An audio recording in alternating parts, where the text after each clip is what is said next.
Remake Month, Nightmare on Elm Street. Hey there, folks. Welcome to the first installment of Remake Month, wherein I will be talking about movie remakes. And you're wondering, well, wait a minute. Remake Month? What happened to Bargain Bin and all the other stuff? Lost in that adaptation. Well, we're doing this too. Why not? You know, we can multitask. I can juggle. Okay, I can't juggle, but you know what I mean.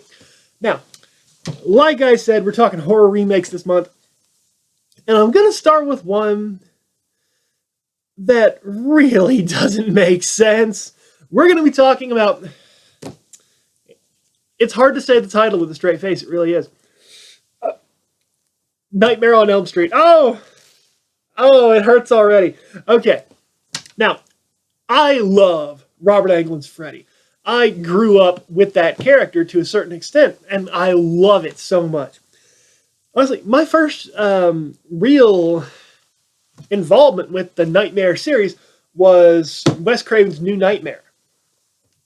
I got a hold of it on DVD, and my God, it is still my favorite. It really is. I mean, the third one comes close, and the first one is amazing, and the second one is hilarious. But, you know, I mean, I really like New Nightmare. It was amazing. It was the best remake or retelling of the story you could do. And Wes Craven, if you're watching, make another one, dude. That was awesome. Wait, who am I talking to? Wes Craven isn't watching this. Wes Craven's alcoholic cousin, if you're watching this, give him a call and then go to rehab. Seriously, dude. Enough's enough. Come on, grow up. Now, maybe you're wondering, well, why do you have a beef with that movie? Okay. I saw it in 2010 when it came out. Now, my girlfriend at the time and one of her friends, we went to the movie together. And to be completely honest with you, I was not paying attention to a single thing that happened in that movie. I mean, what? I'm a guy. Whatever. Now, I didn't really get to experience it, you know, in full until it came out on DVD and I got a copy. Now, I didn't buy it. I borrowed it off somebody else and watched it a couple times and oh, man. They really screwed up. I love Jackie Earle Haley. I do. He is my favorite, like, comic book movie superhero. Yeah, that works because I was thinking, well, what about Dark Knight? I'm like, well, the Joker's the best part of that movie, so whatever. That works, I guess. You have to ask yourself a question. Why so serious? But, you know, every time I saw Freddy in this movie, I was just picturing Rorschach in my head, you know? Rorschach's journal. I'm going to go kill some kids with knives. You know, honestly, I think it would have been awesome if they had tied the two characters together. Make Freddy the child molester that Rorschach kills in Watchmen. That would have been amazing. I swear, they should have done that. That would have been awesome. I don't know how that would have worked. You could CGI that. I've seen worse. I saw Jet Li get in a fist fight with himself in a movie. I mean, come on. They could do that. Now, Freddie. Now, the reason that he was picked to play Rorschach in Watchmen is because he's short and very thin. And that's one of the reasons why he shouldn't have been picked to play Freddy. Now, I'm a big guy. I'm about 6 foot tall, and I'm indiscriminate weight right now. Way too much, by the way. And I'm a very, very strong person. At the time I saw this movie, I was 17, maybe 17, maybe 18. I can't remember exactly. Now, oh boy, when they revealed him, I wasn't even remotely scared. Not even the bad makeup was what I was harping on, which we'll get to in a second. But he is so small, it's hilarious. I swear to God, it looks like I could just put my hand on his head and push him away. I feel like the scene's Scary Movie. He'd just be swinging, trying to hit me. It's like, oh, is that all you got? That all you got? You know, I'm just not scared of this Freddy. Now, at the time I saw this, I was the age of the people who were supposed to be getting axed off by Freddy. Like, this is supposed to scare me. They're coming after me. Like, dude, if you came after me, I would kick you in the teeth and walk away. I don't care what kind of dream superpowers you got. You don't scare me. Now, you're probably thinking, as he's saying this, a claw is going to come from out of nowhere and just... That's not going to happen. At least not today. Now, we're going to be moving on a little bit later to the Friday the 13th remake, but this is one I wanted to talk about because I really don't get it. I don't get it. You have, with a horror remake, you have a simple point-by-point formula that you can follow. You can follow this and be amazing. You can do this with anyone. You could really do it with anyone. Granted, I would have picked someone else to play Freddy, but he has the acting chops to pull it off. I'm not saying I don't like him as Rorschach. I'm just saying, or not Rorschach, but Jesus, Freddy. You see how much Jackie's ingrained in my head as Rorschach? Man, I gotta go watch Watchmen again. It's been like 3 days since I've seen it. I have to go watch it again. And I am just not intimidated. And I think that's a big thing you need for a slasher villain. You have to make the audience scared. And if the audience isn't scared, no one is going to care. In these movies, you don't care about the people. You don't. You are there to watch Freddy stab them to death. That is why you're there. That's why I was there. You know? I mean, above all else, that's why I wanted to see this movie. I was afraid to see it, but I wanted to see it. I was afraid to see what they do, you know? I was worried that maybe they might screw something up, and they did a little bit. I'm not going to completely trash the film because it has merit. The jump scares were a little much. They kind of were. And Rooney Mara as Heather Langenkamp's character, Nancy? I am not seeing the connection. Now, granted, she wasn't naked in the majority of the movie, and I think it's kind of a plus. I'm not insulting her, I'm just saying, you know. I have seen her naked way too much. I don't care anymore.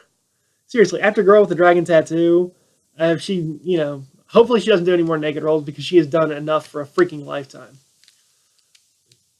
That may sound like I'm bad-mouthing her or the movie. I am bad-mouthing the movie because I did not expect to see some crappy romance movie when I watched Girl with the Dragon Tattoo. They advertised it as a balls-out action movie, and I didn't want to see a slow-moving, romantic detective story. Okay, wait. I almost fell asleep again. Now, oh boy. This movie, man. It could have been good. It could have been good. I don't know what you could have done to make it better. I don't know who I would have got to play Freddy. I really don't. But I think I would have got somebody physically imposing, you know? How about that one nameless dude that's in a lot of movies? Wait, not nameless. There's two that I would use. If anyone has ever seen Priest, you may know who I'm talking about. They were in the movie together. Paul Bettany, in my opinion, would make a great Freddy. He would make a good villain. The dude is imposing. He's actually kind of threatening. And the fact that he is willing to do pretty much any movie. If you saw Priest.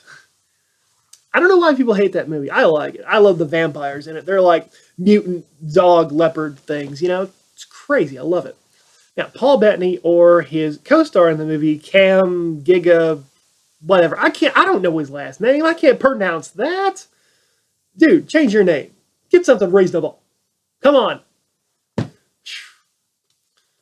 bad enough, man. Get a name that's English. Jesus, man, come on. But I think to myself a little more, like, wait, am I saying that the douchebag bad guy from Never Back Down would have made a better Freddy than Jackie O'Haley? I'm not saying that. I'm just saying he'd be a little more threatening. But after I saw him get saved like 7 times in a movie by Gina Carano the other night, I kind of retract that statement. I think Gina Carano should have played Freddy. I wouldn't want to mess with her, would you? If you don't know who Gina Carano is, watch Haywire. You will not regret it. It is awesome. Now, here I am talking about remakes, and I have to wonder to myself, I've heard of so many remakes coming down the line, like the Dumbo remake. Excuse me while I go skewer myself, you know, like, Dumbo? Really? Does anyone want that remade? Does anyone care? It's going to be live action animation, and Tim Burton is going to direct it. If Tim Burton just animated it, That would be kind of cool because, you know, it's Tim Burton. Jesus. The dude made a bank off of, well, animation. His first movie that most people were super, super into that wasn't live action was Nightmare Before Christmas. I know so many people that love that movie. It's ridiculous. And I don't know what he's going to do. I don't want to see it. I didn't really like it when I was a kid, so whatever. When I heard that, I was like, wow, they have run out of ideas. Disney, you own Marvel. You don't have to do anything else. You own Marvel and you own Star Wars. Okay, go do that then. Go make a nice Star Wars movie. And I swear to God, if you put Jar Jar Binks in that movie, people are going to riot. Because Misa no like no Jar Jar. I don't think anybody does. Now, granted, I don't have a big connection with the series, but whatever. Remakes. We get one every year. Some of them are good. Some of them are good, like the Fright Night remake. Although I don't like Colin Farrell as vampire. I cannot take that man seriously. Couldn't take him seriously in Total Recall either. But at least it did follow a more complex story, and he is a better actor than Arnie. Arnie, I'm sorry. I'm sorry. But it's the truth and you know it. You know it, dude. Come on, let's save face and just admit that you know he's a better actor than you. I still love you, man. I still love you. Predator. And don't worry, you can kill him. He bleeds. I've seen him do it in movies. Now, the more I think about remakes, the more I wonder, what on earth are they going to do next? I have heard that they are going to be doing an Escape from LA or an Escape from New York remake, which I really don't want them to do. I liked Escape from New York, and Escape from LA was pretty good. The surfing scene was a little much, but whatever. Now, what I would like for them to do, if they're going to do a remake and remake anything, how about you remake Steel? People may not know what Steel is. Steel is the story of John Henry Irons, the superhero, who becomes DC's version of Iron Man.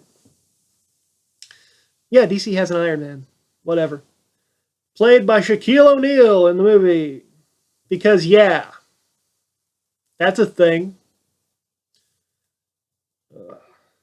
You know, honestly, you know who I would cast? Which is the same guy I would cast for every African-American lead role that would really be well done, that I think deserves respect. If you're thinking Will Smith, I should smack you. Seriously, no. The Fresh Prince should not touch most movies. Speaking of which, the Fresh Prince of Bel-Air himself is going to be Deadshot soon.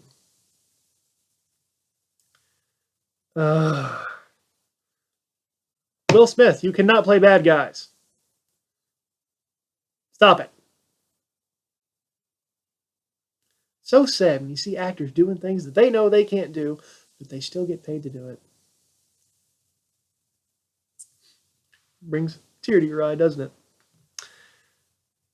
Now, who I would cast in that role? Idris Elba from Luther and The Losers and Pacific Rim. The dude is a bright spot in any movie he is in. He is believable. And the dude is an amazing actor. He's who I would have wanted in Alex Cross the movie. Which, oh God, I will get to that movie. I'll get to it. That one's got it coming. And I am not happy about that one. But folks, tell me what you think. Go down in the comments if there's a movie remake that you absolutely hate that you'd like me to chat about on here. Go ahead. Leave a comment. Hell, hit the like button if you enjoyed the episode. If you didn't like it, remember, everyone's a critic. And I will see you guys on the next episode.